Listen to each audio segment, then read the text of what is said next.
गेल्या 2 दिवसापासून सर्वत्र मुसळधार पाऊस होतो आहे। काल मसवड शहरामध्ये सुद्धा जोरदार पाऊस झालेला होता आणि त्यामुळे दुष्काळी भागात असणाऱ्या मान नदीला मोठ्या प्रमाणामध्ये पाण्याचा विसर्ग आलेला होता।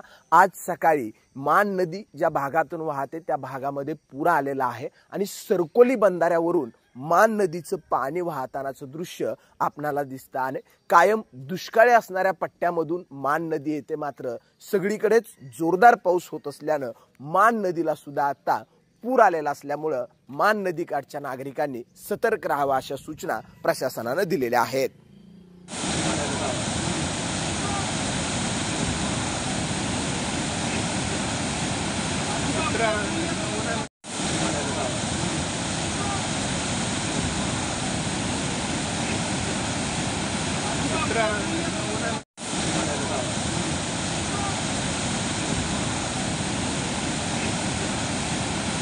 Otra